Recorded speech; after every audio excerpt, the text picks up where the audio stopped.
ونشهد أن لا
হক এবং দাবি যে জুমার নামাজে আগে আগে আসা।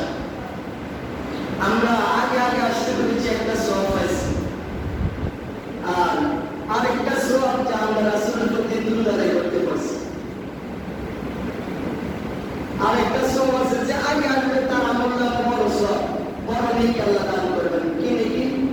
আল্লাহ রাস্তায় একটা উট কুরবানি করে সদকা করলে যে সওয়াব, এই পরিমাণ নেকি সওয়াব আল্লাহ তার আমলনামায় দান করবে ওই ব্যক্তির আমলনামা, যে ব্যক্তি আগে আসে। সুবহানাল্লাহ। জানি না আজকে ও আমাদের মুয়াজ্জিন সব আসতে সবাই, তো মসজিদে যারা আগে আসে তারা ভাগ্যবান।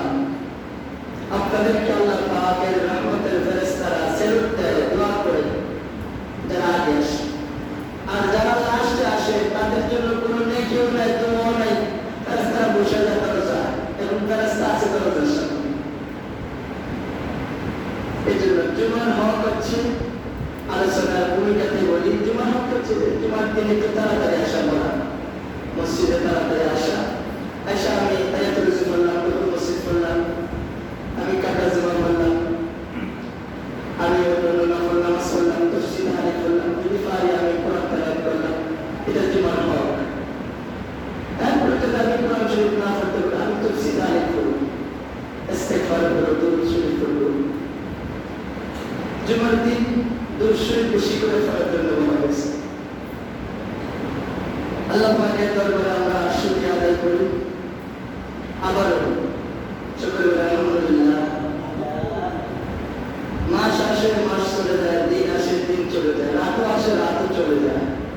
বছর আসছে মহরম দিয়ে, আজকে জিলকাদের তৃতীয় খুতবা। এই জিলকদ আসছে, জিলকদ আবার চলে যাইতেছে। জিলকদের পরে বছরের লাস্ট মাস 12 মাস, 11 মাস চলতে আছে। জিলকদের পরে জিলহজ। আজকের এই জিলকদের খুতবার আলোচনার বিষয়বস্তু হচ্ছে রাসূলকে ভালোবাসা, রাসূলকে মহব্বত করা, রাসূলের আদর্শ, রাসূলের ফরজ, রাসূলের সুন্নতকে আগেই ধরা, এই বিষয়ের উপর আলোচনা। আউযু বিল্লাহি মিনাশ শাইতানির রাজীম। বিসমিল্লাহির রাহমানির রাহিম। কুল ইন কুনতুম তুহিব্বুনাল্লাহ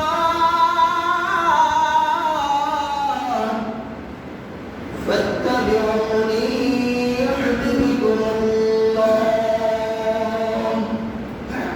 ওয়া ইয়াগফির লাকুম যুনুবাকুম ওয়াল্লাহু গফুরুর রাহিম। আল্লাহ কয়, তোমরা যদি আমাকে পেতে চাও অথবা আমাকে ভালোবাসতে চাও, আমাকে মহব্বত করো। আমরা অনেকে আমরা বলি, অথবা এটা আমাদের দাবি, ইমানের দাবি, যে আমরা আল্লাহকে ভালোবাসি, আল্লাহ আমাদের সব কিছুর মালিক। আল্লাহ এই কথাটার অর্থ করে আল্লাহ বলতেছে, রিপিট করে আমার প্রশ্ন, তুমি যে দেখো আমার ভালোবাসা, আমার ভালোবাসতে হলে আমার বন্ধুকে ভালোবাসতে হবে। তোমরা যদি আমাকে ভালোবাসার দাবি করো, আমি যে আখিরি জামানার পয়গম্বর পাঠাইছি, শুধু শেষ জামানার উম্মতদের জন্য নবী করে পাঠাই নাই, সমস্ত মখলুকাতের জন্য আমি নবী করে আমার বন্ধুকে পাঠাইছি। সুবহানাল্লাহ।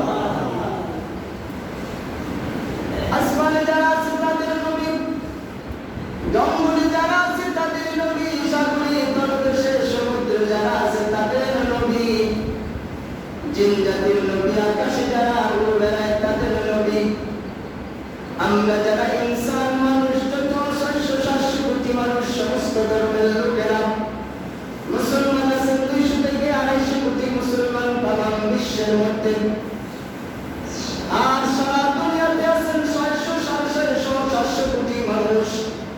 সমস্ত মানুষের জন্য আদম নবী থেকে শুরু করে আখির জামানা পর্যন্ত কিয়ামতের আগ পর্যন্ত যত মানুষ দুনিয়াতে আসবে সকলের জন্য আল্লাহর নবীকে আল্লাহ তাআলা পাঠালেন। ওয়া মা আরসালনাকা ইল্লা রাহমাতাল লিল আলামিন।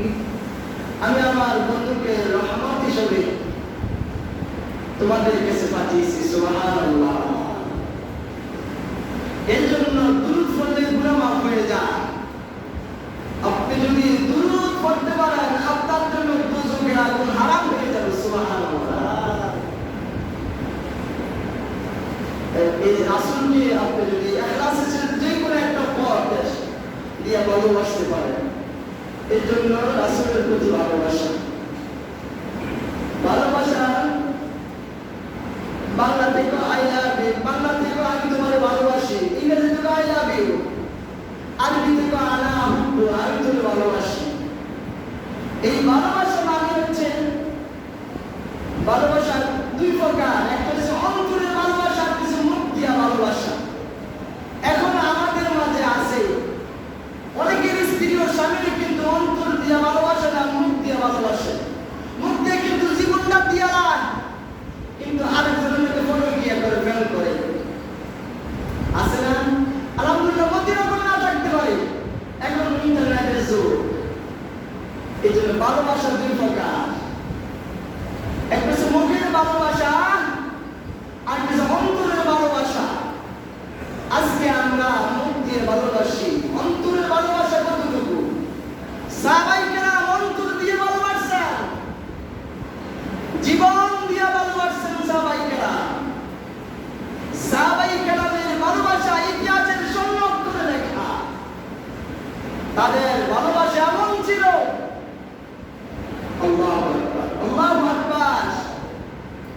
হিজরতের রাত্রে রাসূলকে হত্যা করার জন্য, মারার জন্য রাসূলের ঘর ঘেরাও করে ফেলেছেন কাফেররা। ওই যুগের আইনের বিধান ছিল রাত্রের বেলা কোনো প্রাণীকে হত্যা করা যাবে না, এটা সরকারি আইন, দণ্ডনীয় অপরাধ, এটা নিষেধ ছিল। তারা রাত্রিবেলা তরোয়াল নিয়ে একজনের হাতে দুইটা করে তরোয়াল, বীর মুক্তিযোদ্ধারা, সাহসী পুরুষগুলো মক্কানগরী কুরাইশ বংশের এবং যারা আছে তারা কি করলেন? রাসূলের ঘরকে ঘেরাও করলেন রাসূলকে মানার জন্য। হযরত আলীকে ডেকে বললেন, আলী, রাসূল কান্না মুবারকে বলতেছেন, কান্না চোখের পানি পড়তেছেন। মুক্তা ইতিহাসে বর্ণনা করেন রাসূলের কলিজাটা ছিঁড়ে যায়, রাসূল আলীর সাথে কথা বলতে পারতেছে না। কারণ এটা জন্মভূমি, এটা এখানে মা বাপ, এখানে জন্ম হয়েছে, এখানে তার বংশ। এই বংশের লোকগুলো তাকে হত্যা করার জন্য ষড়যন্ত্র করতে আছে।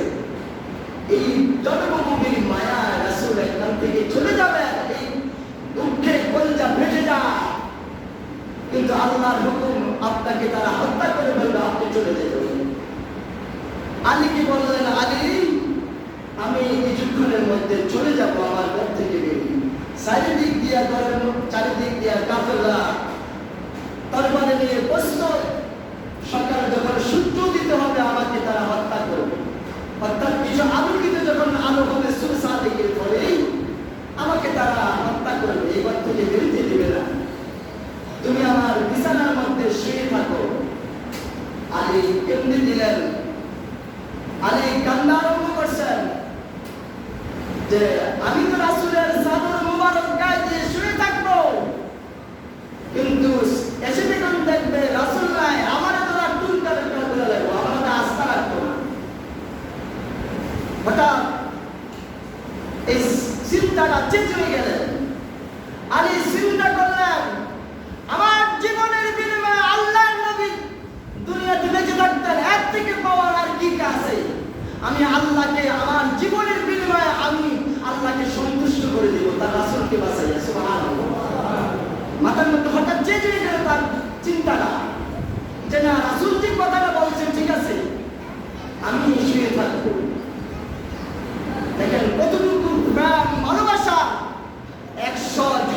দাঁড়িয়ে আছে, হত্যা করে ফেললে কয়জনের সাহস আছে বুকের মধ্যে মারা আছে, এরকম অবস্থার মধ্যে জীবনটা দিয়ে দিবেন।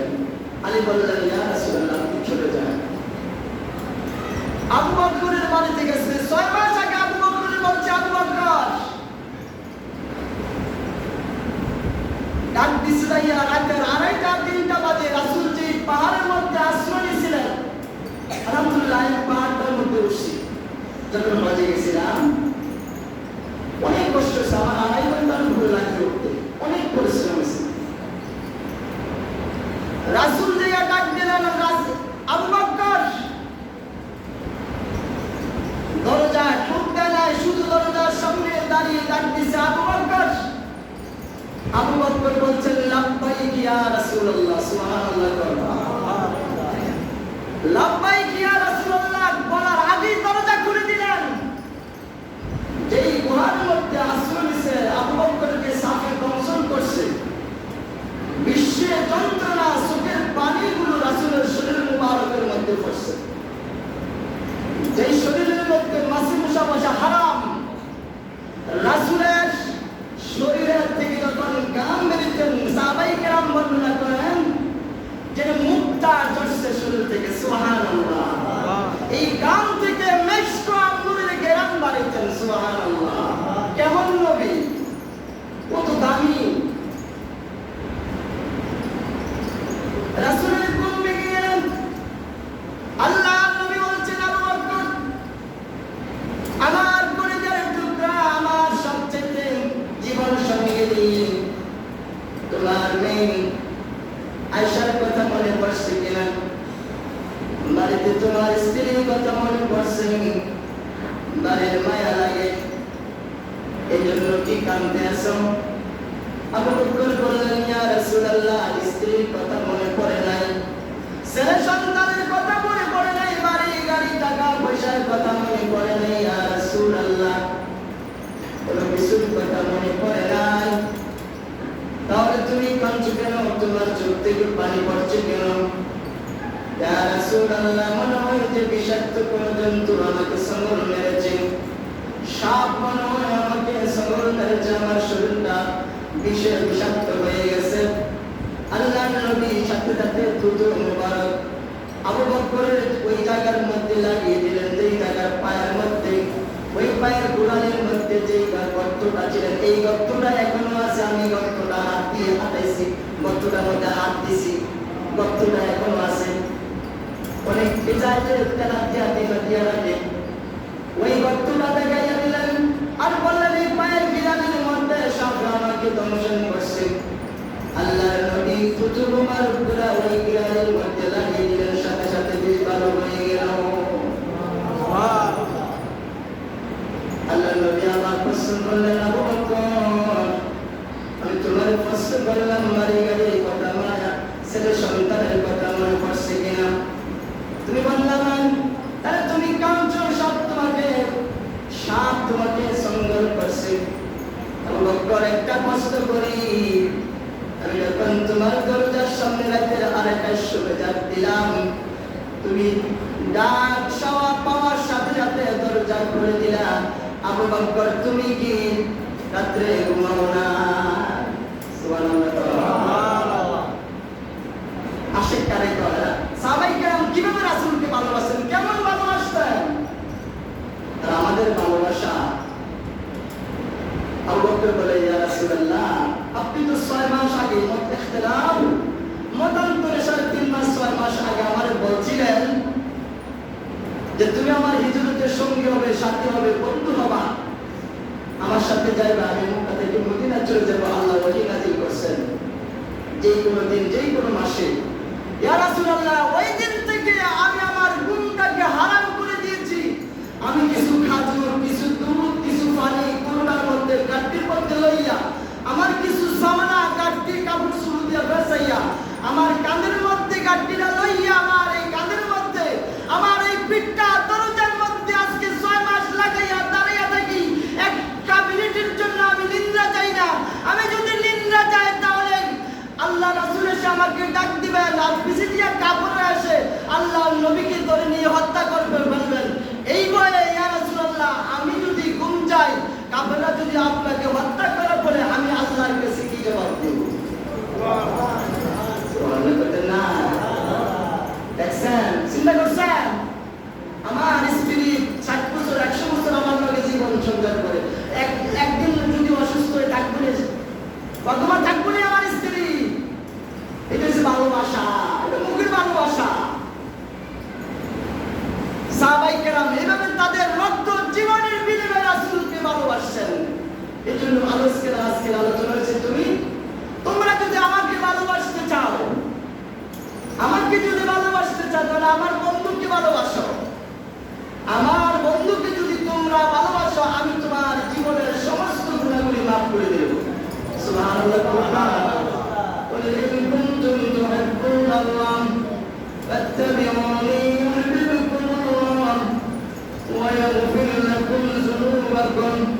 তুমি যদি আমার বন্ধুকে তোমরা যদি নারী পুরুষকে বাসি, অবশ্যবাসী, তোমরা যদি আমার বন্ধুকে ভালোবাসো, আমি আল্লাহ তোমাকে ভালোবাসবো, তোমার জীবনের গুনাহগুলি মাফ করে দেব।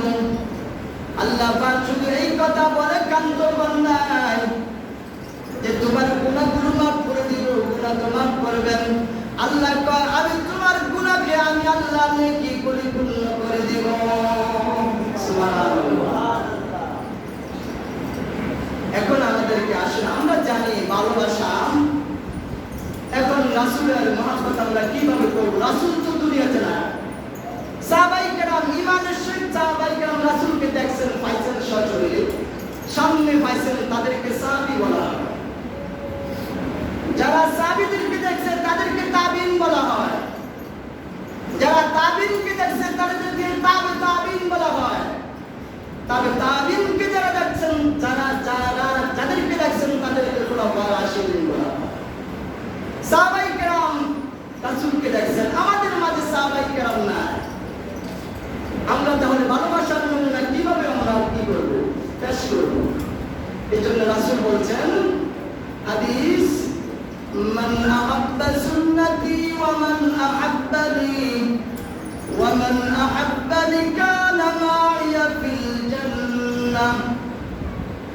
যে তোমরা যদি আমার সুন্নতকে ভালোবাসো, তাহলে আমি নবীকে ভালোবাসা করব। এতক্ষণের কথাগুলো বুঝাই আনতেছি যে ভালোবাসা সাহাবায়ে কেরাম দ্বিধা করেন নাই, সংকোচ বোধ করেন নাই, লেট করেন নাই জীবন দিতে।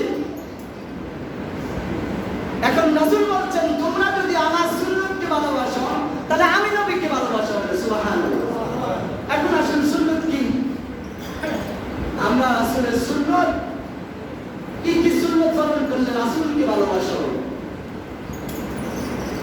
উহুদের জমিনের ঘটনা, উহুদের যুদ্ধের ময়দানে মালিক ইবনে সানানা দেখলেন কাফেররা রাসূলকে হত্যা করার জন্য যে তীর নিক্ষেপ করছে, তিনি ঘুরে এসে যুদ্ধের পোশাক পরা ছিলেন, হেমলেট পরা ছিলেন, হেমলেট ছিদ্র হয়ে রাসূলের মাথা মোবারকের মধ্যে আঘাত করেছেন। দাঁত শহীদ হয়ে গেছেন, দাঁতগুলো পড়ে গেছেন তীরের আঘাতে। হেমলেট, লোহার হেমলেট ছিল, সাধারণ কোন হেমলেট না, লোহার হেমলেট ছিদ্র করে মাথা আঘাত খেয়েছেন। মাথা থেকে রক্ত মোবারক গুলো দাঁড়িয়ে শরীর বেয়ে জমিনের মধ্যে পড়তে আছেন। মালিক ইবনে সানানা উহুদের যুদ্ধের মধ্যে যারা হজ করতে যায়, তারা উহুদের যুদ্ধের ময়দানে যায়। উহুদের যুদ্ধের ময়দানে গেলে রাসূলের ওই ঘটনা মনে পড়ে যায়। অনেক সাহাবীরা কান্নায় ভেঙে পড়েন। আবেগে ভালোবাসা, এটা রাসূলের প্রেম, ভালোবাসা বোঝা যায়। রাসূলের প্রতি টান আছে, ভালোবাসা আছে। মালিক ইবনে সানানা দূর থেকে লক্ষ্য করলেন রাসূলের শরীর মুবারক বেয়ে রক্ত মুবারক পুরা জমিনে পড়ে। মালিক ইবনে সানানা দৌড়ে আসলেন, এসে দেখলেন জমিনের মধ্যে রক্ত মুবারক পুরা পড়তেছেন। মালিক ইবনে সানানা দৌড়ে এসে জিহ্বা দিয়ে যেতে যেতে রক্তগুলো পান করতেছেন। তার অন্য সাথী বন্ধুরা বলতেছে, ও মালিক, আবু যর গিফারি রাহমাতুল্লাহ আলাইহির বাবা মালিক ইবনে সানানা, তুমি কি করতেছো বন্ধু? ও বন্ধু, করা হারাম? তুমি রক্তগুলো কেন পান করো? আমি কোন সাধারণ মানুষের রক্ত পান করি না। সুবহানাল্লাহ। যার শরীরে মশা মাছি বসা হারাম, যার শরীর থেকে গাম থেকে মেশক আমদানি কেরাল হয়, যার গাম তার মীরা মুক্তার পরিণত হয়ে যায়। সুবহানাল্লাহ। যখন আলোচনা করা কিতাব পড়তেছিলাম মুসাফাতুল বিলাল রাসূলের মহব্বতের উপরে, কিতাবে আসছে সাহাবায়ে রাসূলকে যারা দেখতেন সশরীরে, রাসূলের গাম মুবারকগুলো যে বেরিয়ে পড়তেছে জমিনের মধ্যে, সাহাবায়ে কেরাম শিশু নিয়ে যাইতেন, সুযোগ টুকাইতেন যে কখন গাম পড়ে এই গামটা তারা শিশুর মধ্যে ফুলিয়ে রাখতেন। সুবহানাল্লাহ। তো এই গামটা গায়ের মধ্যে জামা কাপড়ের মধ্যে মাখতেন। যে সাহাবায়ে কেরাম রাসূলের গামটা গায়ের মধ্যে জামার মধ্যে লাগাইতেন, তার থেকে জান্নাতের গাম বাড়িতে, জান্নাতের গাম। সুবহানাল্লাহ। মালিক ইবনে সালামা বলতেছেন, আমি তো সাধারণ কোন মানুষের গাম রক্তটা পান করি না। মালিক ইবনে সালামা রক্তগুলো পান করে ফেললেন। যুদ্ধের ময়দানে রাসূল যুদ্ধ শেষ হয়ে গেলেন, রাসূল জ্ঞান ফিরে আসলেন। রাসূল জ্ঞান ফিরে বললেন, তালহাকে দেখো, তালহাকে দেখো, তালহাকে দেখো। তালহা কোথায়? তালহাকে দেখিয়ে আমার সামনে। রাসূল দেখলেন রাসূলকে মারার জন্য তীরগুলো মারতেছেন, আর রাসূলের সামনে ডাল হিসেবে দাঁড়িয়ে গেলেন, একটা ফিলার, একটা দেওয়াল হিসেবে দাঁড়িয়ে গেলেন হযরত তালহা রাদিয়াল্লাহু তাআলা। কিতাবে আসছে একটা না দুইটা না, ৭৫ থেকে ৮৫টা তীর এই বুকের মধ্যে ডাইরেক্ট তালহার এই পেটটা, পিঠটা, তার শরীরটা জানজার হয়ে গেছে, জান একবারে ছিদ্র হয়ে গেছে। এই তীর যখন মারছে এন্ডে বাড়িয়া হেন্ডে বাড়িছে, আর দুজুরি লইয়া পিছিয়ে বাড়ি গেছে। দেখছেন ভালোবাসা, ভালোবাসা কারে কয়, প্রেম কারে কয় দেখছেন? এই সাহাবায়ে কেরাম এভাবে জীবন দিয়েছেন। এই জন্য রাসূল দেখতেছেন যে তালহা তার রাসূলের সামনে দাঁড়ানো, রাসূলকে মারার জন্য তীর মারতেছে, তালহা তার জীবন দিয়ে দিলেন।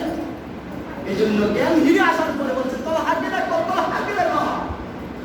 আমার তালহা জীবনের বিনিময়ে আল্লাহ পাক আমাকে রক্ষা করছেন। সুবহানাল্লাহ।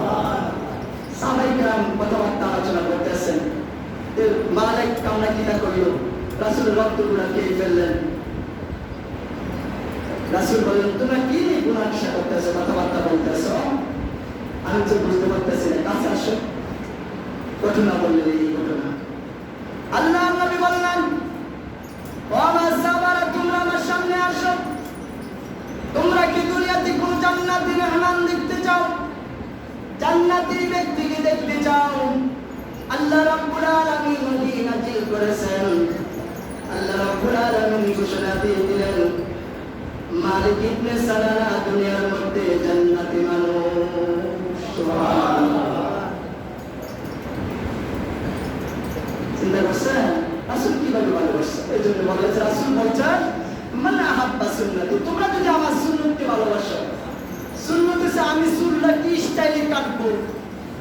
যুবকেরা, ও তরুণ ছাত্র বাবারা, আমরা চুলটা কেমনে কাটবো? রাসূলের সুন্নতের দরকার নাই, ঠিক আছে না? ম্যারাডোনা কেমনে কাটছে, মেসি কেমনে কাটে, সুপারস্টার শাহরুখ খান কেমনে কাটে, শাকিব খান কেমনে কাটে, পৃথিবীর জেমস আছে, অন্য সুপারস্টাররা পৃথিবীতে ইহুদি নাসারা কিভাবে চুল কাটে, তোমরা এইভাবে কাটতো, ঠিক আছে না? আর হাত পেন হিন্দু নাম কান্না নামাতে তারপরে লাইন হয়ে যাইও। আর শুরু আছে না, আর শুরু করে যাবে, এটা হচ্ছে তোমার লেগে, ঠিক আছে? তুমি মুসলমান না, তুমি মুসলমান দাবি করতে পারবা, তুমি ইমানদার বটে কিন্তু মুসলমান না, তুমি রাসূলের উম্মত না। রাসূল কাল হাসরের ময়দানে বলবে, তোমার মাথা চুল কার স্টাইলে রাখছো, তোমার যে প্যান্ট পরছো, লুঙ্গি পরছো, কার স্টাইলে পরছো? সুকান লিমান গায়রা বিয়াদিহি, আমার সামনে থেকে চলে যা ওয়াজিবা, দুর্লাভ শয়তানের মতো। তুমি কি স্টাইল দিয়ে কাটতি, ইহুদি নাসারাদের কালচার নীতি, কি জামা কাপড় পরতি, এন্ডে কাটটা ইনসিডে কারে সামনে অন্য মাইয়ে কাটা শুরু করছে। মুরব্বিরা কম জানবো, আমরা তো আধুনিকতা দিয়ে করছি। সরে যায়, তারা কিন্তু ঢাকা শহরে এমন জায়গা আছে, এমন পোশাক পরে মেয়েরা মনে হয় মাটির তলে জায়গায় তৈরি ওনার তো নাই, গেঞ্জি পরে হাফেন করে আসতেছে, বাংলাদেশে চলে এসে। ওই জন্য ইমান আকিরা রাম যেত না। আমি যুবকদেরকে বলবো, তুমি যদি এই স্টাইলে শুরু করো, তুমি কি জায়গা মতো তোমাদের রাসূল বলবেন, তখন বলবেন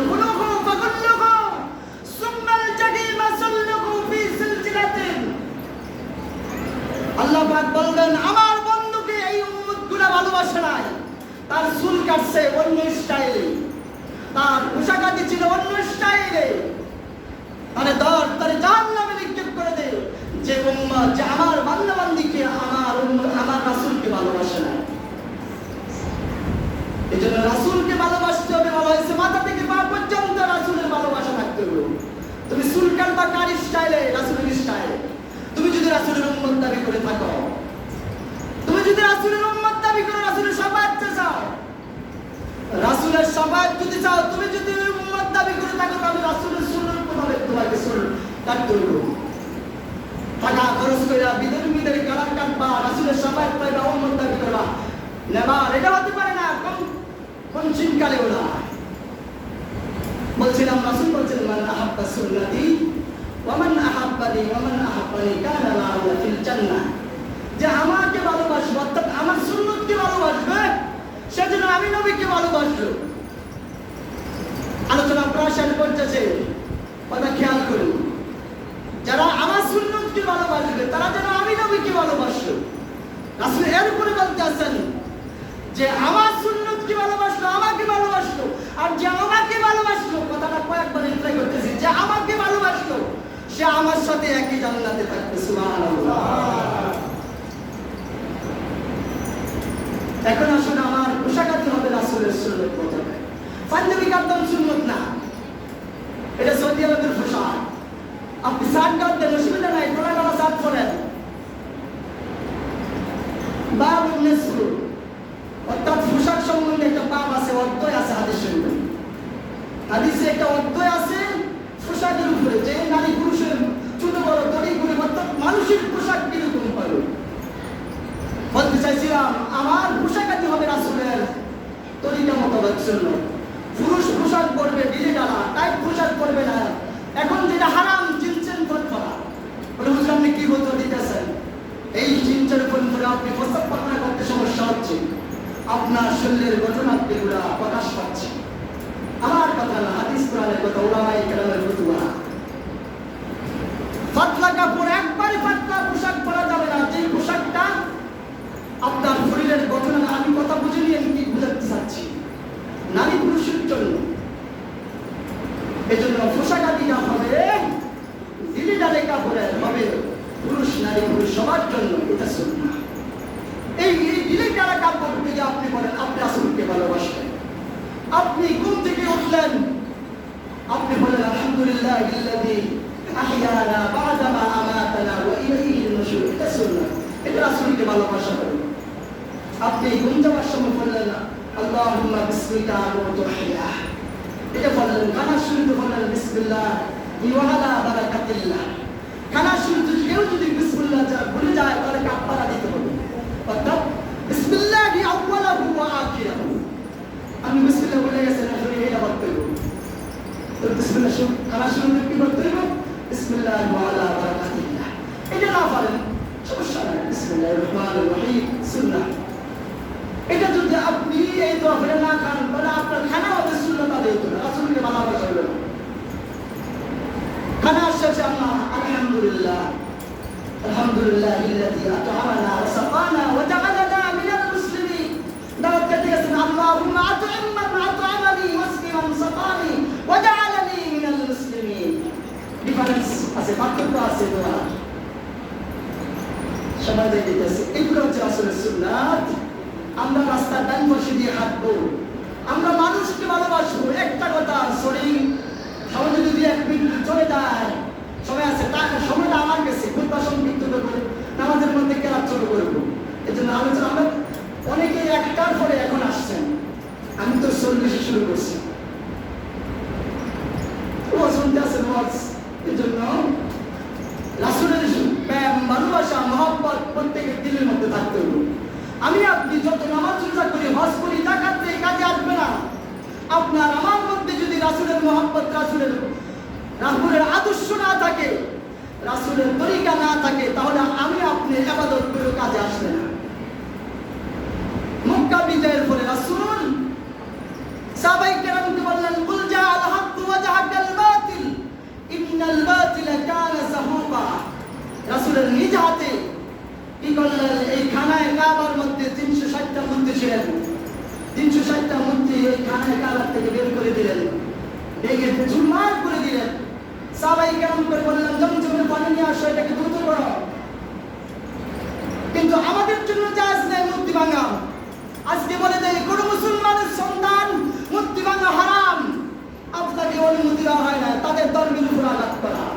আমাদের দেশে রাজনৈতিকভাবে ঘটনা করা হচ্ছে, কোন মুসলমানের সন্তান মূর্তি ভাঙতে পারে না, এটা অনুমতি নাই, তাদের ধর্ম তারা পালন করবে। আমাদের বাধা দেওয়া, তারা আমাদের কাছে আমরা সংখ্যাগরিষ্ঠ সমাজে গিয়েছে।